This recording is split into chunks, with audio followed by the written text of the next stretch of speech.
तुम्हारी बहुत बार बेइज्जती, तुम्हारा बहुत बार मजाक होता है, सब लोगों के बीच में तुम्हारा मजाक होता है, सब लोग तब तुम पे हंसते हैं कि आखिर ऐसा क्यों होता है, तुम्हारे साथ ही ऐसा क्यों होता है। अगर तुमने किसी की कोई चीज ले ली हो और वही सेम चीज कोई और लेता है तो वो बंदा उसे कुछ नहीं बोलता, लेकिन तुम्हें 10 बातें सुनाता है कि तूने मेरे चीज को हाथ कैसे लगाया, तेरे हिम्मत कैसे हुई मेरी चीज को छूने की, ऐसा क्यों होता है। तुम्हारी औकात आज उतनी है जैसे कि घर पे पैर पोंछने वाले पोछे की रहती है, जिसपे कोई भी आके अपना पैर पोंछ के चला जाता है, किसी को कोई फर्क नहीं पड़ता चाहे तुम हो या ना हो। आज तुम्हारी इतनी भी वैल्यू नहीं होगी कि अगर तुम्हें कोई कपड़े पसंद आए तो तुम जाके वो खरीद सको। जब भी तुम्हारी बेइज्जती होती है, जब भी तुम्हारा मजाक बनता है, तो दिल में एक आग जलती है कि इनको मैं दिखाऊंगा कि मैं क्या हूँ, इनको एक दिन मैं अपने औकात बना के दिखाऊंगा, एक दिन मैं इनको बन के दिखाऊंगा ही कुछ ना कुछ। ये आज मेरा मजाक बना रहे हैं लेकिन कल यही लोग मुझे सलाम करेंगे, ये दिल में आग जलती है हमारे, और इसी आग से अक्सर बहुत से लोग कामयाब बनते हैं। एक बार रतन टाटा की ऐसी बेइज्जती हुई थी जब वो अपने पैसेंजर व्हीकल को बेचने के लिए फोर्ड कंपनी के हेडक्वार्टर गए थे। वहां पे फोर्ड कंपनी के चेयरमैन ने कहा, अगर तुम्हें पैसेंजर व्हीकल बनाने नहीं आती, इसके बारे में तुम्हें कुछ समझ में नहीं आता, तो इस धंधे में घुसे ही क्यों थे। हम तुम्हारी पैसेंजर व्हीकल खरीद कर तुम पे एहसान कर रहे हैं, ये बात याद रखना। तो रतन टाटा ने जैसे ही ये सुना उन्होंने कहा अब तो बेइज्जती हो गई, उन्होंने वो डील तुरंत कैंसिल कर दी और वापस मुंबई आ पहुंचे टाटा के हेडक्वार्टर में, और अपने पैसेंजर व्हीकल पे दिन रात काम किया, और रतन टाटा की पैसेंजर व्हीकल तो चलने लगी लेकिन फोर्ड कंपनी लॉसेस में चली गई।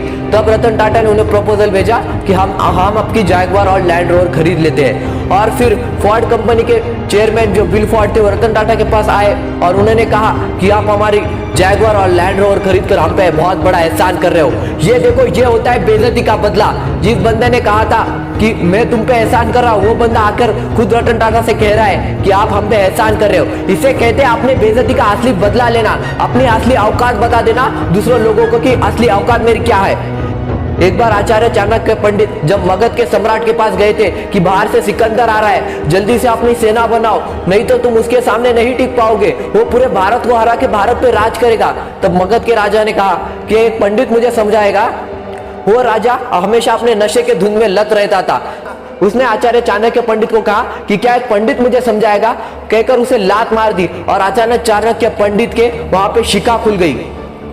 तब आचार्य चाणक्य पंडित ने एक संकल्प लिया, तब जो उनकी बेइज्जती हुई उसका उन्होंने संकल्प लिया कि मैं जब तक तुझे हरा के, जो मगध के सम्राट थे उसे हरा के जब तक अखंड भारत का एक राजा स्थापन नहीं करूंगा तब तक अपनी शिखा नहीं बांधूंगा। और फिर आचार्य चाणक्य पंडित ने एक छोटे से बच्चे चंदू को लेकर मौर्य डायनेस्टी स्थापन कर दी, जो पूरे अखंड भारत का एक राजा बना, जो उसने अखंड भारत को एक छत्र के नीचे लाया। मौर्य साम्राज्य आचार्य चाणक्य पंडित ने बना दिया। याद रखना, अपने गुस्से को अपने संकल्प में बदल दो, अपने गुस्से की ताकत को, अपने दिल की आग को जो तुम्हारे बेइज्जती होने पर होती है उसको अपने से एक संकल्प में बदल दो और कामयाबी की तरफ अपना कदम उठाओ। जब स्टीव जॉब्स को उनकी एप्पल कंपनी से धक्के मार के निकाल दिया गया तब स्टीव जॉब्स ने कंपनी नेक्स्ट की शुरुआत की और उस कंपनी को इतने बुलंदियों पर ले गए, और लेकिन उसी टाइम पे एप्पल कंपनी लॉसेस में जाने लगी।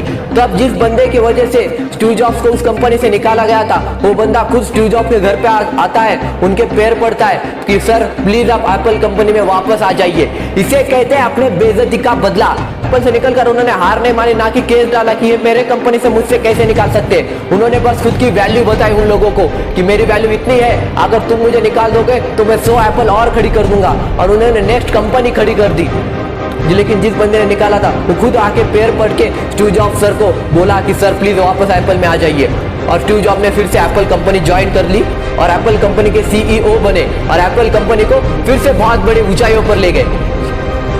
याद रखना, बेइज्जती तो सबकी होती है, गुस्सा तो सबको आता है, लेकिन सब लोग उसको अपने संकल्प में कन्वर्ट नहीं कर पाते, सब लोग सक्सेस को नहीं पा पाते, क्योंकि वो लोग अपना गुस्सा वहीं पे उतार देते, अपनी एनर्जी वहीं पे लगा देते कि किसी को कुछ बोल दिया एनर्जी खत्म, सब कुछ खत्म। नहीं जी, उस एनर्जी को अपने अंदर स्टोर करो, गुस्से को अपने अंदर स्टोर करो, और जब भी तुम्हें कामयाबी के लिए पावर एनर्जी चाहिए होगी तब उस इमोशन से तुम्हें पावर मिलेगी। जब पावर बहुत ज्यादा जनरेट होगी वहां से तुम्हारे कामयाबी की तरफ तुम्हें बढ़ने के लिए। याद रखना, अपने गुस्से को जब भी बेइज्जती होती है उस सारे बेइज्जती की तरफ चुप रहना, मुस्कुराना, और अंदर जो आग लगती है उस आग को बस वैसे ही जलते रहने देना। तुम्हारी हर बेइज्जती तुम्हारे आग के अंदर लकड़ियों का, भट्टी का, पेट्रोल का, जिसका काम करना है वो करेगी और तुम्हें अपने कामयाबी की तरफ ले जाएगी। इस बात को हमेशा याद रखना, तुम एक रेल हो और उस रेल के अंदर एक आग जल रही है और तुम्हारी बेइज्जती उसमें लकड़ियों की काम करेगी। तो आज के वीडियो में बस इतना ही, मिलते हैं अगले वीडियो में। जय हिंद, जय भारत।